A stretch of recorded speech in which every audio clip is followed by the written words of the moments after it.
क्या Siya double cross कर रही थी?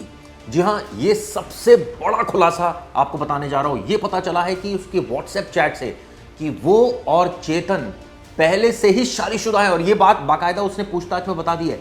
यानी ये बात बहुत क्लियर हो गई है अब कि उसने शादी की चेतन से, इसीलिए वो मना कर रही थी, केतन को बार बार मना कर रही थी। ये भी बात जानकारी में आई है। लेकिन केतन का कहना था कि परिवार में अब बात आगे बढ़ चुकी है और ऐसे में इतनी जल्दी वापस जाना ठीक नहीं होगा, परिवार की बदनामी होगी। इस तरह की बातें सिया ने पूछताछ में बताई है। और यह भी बताया है इस पूरे मामले में जो सबसे बड़ा खुलासा है, आप सोचिए, चेतन और इसने शादी कर ली थी और बाकायदा 2000 कॉल्स लगातार बातचीत कर रहे थे, प्लानिंग रच रहे थे, और बार बार सिया मना कर रही थी कि मुझे शादी नहीं करनी।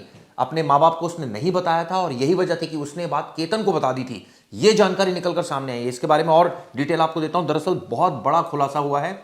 सच्चाई यह है इस पूरे मामले में कि एक व्हाट्सएप चैट, जब पुलिस ने जांच की तो उनके पास एक व्हाट्सएप चैट आई चेतन और किया की। उससे साफ हुआ करीब 4 महीने पहले, आप सोचिए फरवरी में शादी इसकी सगाई होती है सिया की केतन के साथ, मार्च अप्रैल मई जून 4 महीने, उसी दौरान जब इसकी सगाई हुई थी उसी दौरान इसने चेतन से भी शादी कर ली थी। और ये इस बात का खुलासा व्हाट्सएप चैट से हुआ है। पुलिस ने उससे लगातार पूछताछ की। उस जगह भी पुलिस गई जहां पर ये क्लेम कर रहे थे कि हमने शादी की थी एक मंदिर में, लेकिन अभी तक और खुलासा पुलिस ने नहीं किया। लेकिन ये सबसे बड़ी डिटेल मैं आपको दे रहा हूं इस पूरे केस में। उसका साफ साफ कहना है कि वो चेतन से प्यार करती थी और वो ये शादी नहीं करना चाहती थी केतन के साथ, और ये बात उसने बहुत क्लियर कट केतन को बता दी थी। लेकिन वो शादी को कॉल ऑफ करने के लिए तैयार नहीं था, ऐसा सिया ने बयान दिया है। कितना सच बोल रही है? अगर इतनी ज्यादा दिक्कत थी तो अपने मां बाप को बताती, और उसके मां बाप क्या कर रहे थे? क्या सिया सच बोल रही है, झूठ बोल रही है? अब इसकी तहकीकात शुरू हो गई। और आपको बता दूं, उसने यानी केतन ने उसको कहा था कि इस वक्त मैं मैरिज को कॉल ऑफ नहीं कर सकता। सिया ने और खुलासा किया। सिया का कहना है कि परिवार बहुत ज्यादा पैसे वाला है। सिया ने साफ साफ कहा कि परिवार बहुत पैसे वाला है। सिया को यह बताया गया कि परिवार बहुत पैसे वाला है और अगर भागने की कोशिश की तो तुम ट्रैक कर ली जाओगी। इस तरह की तमाम जानकारी सोशल मीडिया पर फ्लोट हो रही है। लेकिन सबसे बड़ी बात, जो सबसे बड़ा खुलासा है, दोनों ने शादी कर ली थी। आप सोचिए किस तरह की ये लड़की थी, लगातार धोखा दे रही है, अपने मां बाप को धोखा दे रही है, या मां बाप मिले हुए हैं। इसकी भी तहकीकात होनी चाहिए इस पूरे मामले की, क्योंकि अभी तक सच सामने नहीं आया। एक लड़की एक लड़के के साथ अफेयर में है, उसने उससे शादी कर ली है, वो उससे लगातार बात कर रही है, वो व्हाट्सएप मैसेजेस एक्सचेंज कर रही है, इत्तेफाक पर इत्तेफाक हुए जा रहे हैं, और मां बाप और किसी को पता तक नहीं चल रहा है। ये बड़ी विचित्र बात है। और ऐसे में उसने प्लानिंग की कि मैं इसको मार दूंगी, और उसके बाद उसने उस घटना को अंजाम भी दे दिया। आप सोचिए, उसने 18 जून को धक्का देने की बात पर, अब मैं आपको बताता हूं, यह कहा गया मर्डर कर दिया 18 जून को, लेकिन धक्का किसने दिया? सिया ने दिया, चेतन ने दिया। दोनों एक दूसरे पर आरोप मढ़ रहे हैं, और ऐसे में पुलिस के लिए बहुत ज्यादा मुश्किल है इस केस को प्रूव करना। दूसरा, इस केस में किसका प्लान था मारने का? आपको बता दूं, इस मामले में एक बहुत बड़ा विटनेस सामने आया। दरअसल वो विटनेस है वो शख्स जिसको सब कुछ बता दिया था सिया और चेतन ने। उन्होंने कहा था कि हम मारने जा रहे हैं केतन को। मना किया था उस दोस्त ने कि मत करो ऐसा। उस दोस्त की भी तहकीकात हो रही है पुलिस, क्या उसको गवाह बनाया जाए या आरोपी, क्योंकि अगर उसके पास ये जानकारी थी, क्या वो पक्के तरीके से श्योर नहीं था या उसको लाइटली लड़ था? जब इस घटना को अंजाम दी थी तो उस शख्स को आकर बताया इन दोनों ने कि हमने मार दिया है। उसके बाद भी वो पुलिस के पास नहीं आता है। उसके बाद तेजी से कार्रवाई होती है और पुलिस आरोपियों को गिरफ्तार करती है। तो उस शख्स को क्या आरोपी बनाया जाएगा या फिर गवाह बनाया जाएगा इस केस में, ये सबसे बड़ी बात है। हालांकि उसका इस पूरे मर्डर में कोई रोल नहीं है। और साफ साफ आपको बता दें, उसने साफ साफ ये कहा था कि मत मारो, क्यों हत्या कर रहे हो? लेकिन ये नहीं मान रही थी लड़की और लड़का दोनों, यानी चेतन नहीं मान रहा था और सिया ने। अब धक्का किसने दिया? आप सोचिए, एक दूसरे पर आरोप पड़ रहे हैं, एक दूसरे की गलतियां बता रहे हैं, लेकिन मां बाप की नाक के नीचे एक लड़की ये हरकतें कर रही थी और उसके मां बाप को भनक तक नहीं है। उसके मां बाप ने कहा वो तो शराब नहीं पीती, और आप देखिए वीडियो किस तरह से साफ साफ नजर आ रही है पार्टी करते हुए। उसके मां बाप ने कहा कि वो तो बड़ी सुशील लड़की है, लेकिन आप सोचिए लगातार झगड़े होते जा रहे हैं, पासपोर्ट खोना, केतन को एक बार धक्का देना, उसके बाद अपनी प्लानिंग को अंजाम दे डालना, किसी को भनक तक नहीं लगेगी। इस लड़की ने जो चाहा वो किया। अब ये कानून के शिकंजे में और लगातार पुलिस इन्वेस्टिगेशन कर रही है। लेकिन आपको इस पूरी वीडियो में मैंने 2 अहम खुलासे बताए। पहला, ये डबल क्रॉस कर रही थी, ये शादी कर चुकी थी उससे मना कर रही थी शादी करने के लिए, वो नहीं मान रहा था। इस तरह की जानकारियां सोशल मीडिया पर हैं और लगातार इसके बारे में और भी अपडेट दूंगा। जाते जाते पुलिस ने इस पूरे मसले पर क्या कहा था ये भी सुनिए। कोर्ट में पुलिस कस्टडी मांग करने के बावजूद कोर्ट ने ये एप्लीकेशन मंजूर नहीं किए और जुडिशियल कस्टडी में भेज दिए दोनों आरोपी जी। क्या इससे आपकी इन्वेस्टिगेशन को एक कुछ प्रभाव पड़ेगा क्योंकि क्या इन्वेस्टिगेशन सफल करेगा?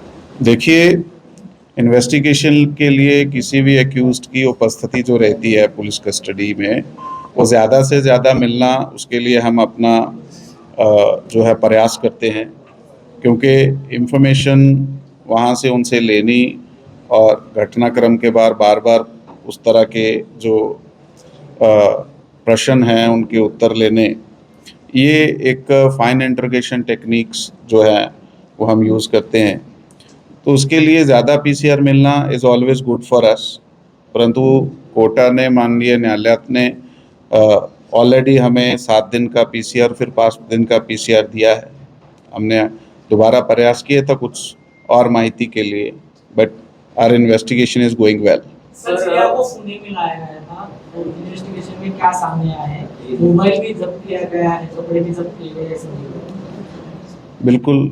अतः अभी क्या होता है कि घटना जब घटती है उस समय बहुत सारे बिलोंगिंग्स रहते हैं, एक्यूज के रहते हैं, विक्टिम के रहते हैं, तो वो सारी चीज़ें इन्वेस्टिगेशन में जब्त की जाती हैं और उसके लिए जो लीगल प्रोसीजर हैं वो प्रोसीजर के द्वारा हम जाके उसको जब्त करते हैं। वही हमने यहाँ पे किया है। केतन को धक्का मारने के लिए प्रैक्टिस की गई थी, कितने महीनों से ये प्रैक्टिस की गई और ये कहाँ पे की गई है? देखिए, मैंने अभी पहले मराठी में ये जो बाइट दिया है उसमें बोला कि फाइन नुएंसेस ऑफ जो इन्वेस्टिगेशन है उसके बारे में हम नहीं बता पाएंगे, लेकिन जिस जगह पे जिस तरह से उन्होंने इस तरह की कोई प्रैक्टिस की थी उसको पंचनामा करके हमने माहिती ली है, इतना बता सकते हैं। Sir, two questions. One is, why was the application for narco analysis or a polygraph test withdrawn? That's what the defense lawyer said. And secondly, is there any third person that the police is looking at as a person of interest in this investigation apart from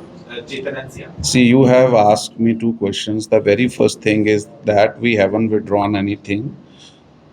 See, in any case, there are 2 things. One is when you have suspects in your custody, and the second thing is when you are convinced that they are the accused who exactly brought this thing to the realization. So when you have realized this, then the accused are no more suspects as they are perceived to begin with. So that procedure was initiated with that purpose. Yeah. So now that there are certain confirmations which have transpired during the investigation, so we are carrying out the investigation with the direction we are getting now on. So in the presence of any third person in the investigation, any person of interest? Investigation involves n number of people. As we record the statements, as we get information about, say, 2 people, and they lead us to another 3 people, they lead us to another 4 people. Every name transpiring in the investigation is inquired about. If we find there could be some information of interest for the sake of investigation, so we approach those people or we request them to come to the police station to cooperate in the investigation. So a few people have been requested for the same and they are cooperating with the investigation. There are a few people we are doing investigation. चेतनचा मित्र पण यामध्ये सहभागी आहे का? So code language का use किया था, ऐसा सामने आ रहा है। कोड लैंग्वेज क्या थी, वो सब क्या? देखिए, डिजिटल जो डेटा रहता है किसी के पास भी, उसमें बहुत बार इनफॉर्मल लैंग्वेज का यूज़ किया जाता है और अलग अलग जो निक नेम्स और चीज़ों से एड्रेस किया जाता है। उसके बिना बहुत सारे विदाउट कंटेक्स्ट, जिसका कॉन्टेक्स्ट आपको क्लियर नहीं होता है, वो कुछ फ्रेजेस आपको मिलते हैं। तो इस यहाँ पे जो आप कोड बोल रहे हैं इसका मीनिंग वो है और उस दिशा से हम तपास करते हैं, क्योंकि डॉट्स कनेक्ट करना इन्वेस्टिगेशन में ज़रूरी रहता है। रिक्रिएशन किया गया था Motive तो I think it's all clear with us all, but without filing the charge sheet, I cannot comment upon it. Sir, या घटनेमध्ये अशा काही प्रत्यक्षदर्शी कुणी आहे का जे आतापर्यंतच्या तपासात समोर आलं? प्रत्यक्षदर्शी ही घटना घडताना पाहिले असेल. यामध्ये महत्त्वाचे काही साक्षीदार जे आहे ते त्या ठिकाणी उपस्थित होते, ते आमच्या समोर आलेले आहात, त्याचे जाब घेण्यात आलेले आहात आणि त्याबाबत त्यापुढे जास्त कमेंट करने योग्य नहीं. फ्रैंक ने रिक्रिएशन किया गया था चेतन और सिया को वहां पर लेके जाके चेतन का वजन जितना जो स्टैचू है नीचे फेंक दिया था, लेकिन अभी तक जो स्टैचू है वो दोनों भी नीचे है, पुलिस वहां तक गई नहीं. इसका मतलब क्या होता है? वो हमने रिमूव करवा दिया है. सर, चेतनचा मित्र होता का याच्यामध्ये? देखिए, त्यामध्ये आपण दोनदा मी उत्तर दिलेलं आहे की ऑल द विटनेसेस और all the persons of interest for the sake of investigation है, उन सब की हम इंक्वायरी चौकसी करते हैं and whatever dots are connected, कोई पिक्चर्स उभर के सामने आती है उसके बाद ही किसी चीज़ पे कमेंट किया जा सकता है. अभी जो एक्यूज्ड और विक्टिम से रिलेटेड जो भी उनका फ्रेंड सर्कल था, रिलेटिव थे, उनके पास इंक्वायरी की जा रही है. That's what I would say for now.